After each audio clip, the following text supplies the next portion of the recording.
మీరు ఇంకా ఆ పెయిన్ కిల్లర్ వాడుతున్నారా? వెంటనే తీసి డస్ట్బిన్లో పడేయండి. ఏం పెయిన్ కిల్లర్, ఎందుకు పడేయాలి, ఏం జరిగింది అంటారా? అయితే ఈ వీడియో చూడండి. నిమసులైడ్ అనే ఒక పెయిన్ కిల్లర్ మన ఇండియాలో డాక్టర్ ప్రిస్క్రిప్షన్ లేకుండా చాలా మంది వాడుతూ ఉంటారు. ఇంట్లో సేఫ్ సైడ్గా తెచ్చిపెట్టుకుంటూ ఉంటారు. అయితే ఇది చాలా ప్రమాదం, దీనివల్ల చాలా సైడ్ ఎఫెక్ట్స్ వస్తున్నాయి, అనారోగ్య సమస్యలు వస్తున్నాయి అని చెప్పేసి చర్చ జరుగుతుంది. ఇవన్నీ పరిశీలించిన తర్వాత కేంద్ర ప్రభుత్వం ఒక ఆదేశం జారీ చేసింది.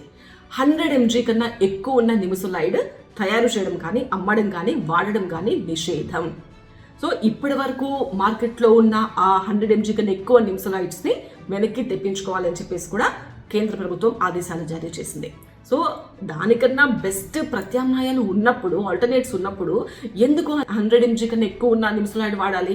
దానివల్ల సైడ్ ఎఫెక్ట్స్ వస్తున్నాయి, లివర్ పాడవుతుంది, ఇన్ని రకాల ఆరోగ్య సమస్యలు వస్తున్నా కూడా అది వాడాల్సిన అవసరం ఏంటి అని చెప్పేసి చాలా క్లియర్గా కేంద్ర ప్రభుత్వం ఆదేశాలు జారీ చేసింది. ఫార్మా కంపెనీలకు, అన్ని మెడికల్ షాప్లకి కూడా ఆదేశాలు జారీ చేశారు.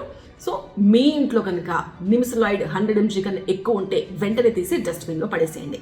సో 100 mg కన్నా తక్కువ ఉన్న నిమసులైడ్ వాడొచ్చా అంటే డాక్టర్ సూచన మేరకు మాత్రమే వాడొచ్చు.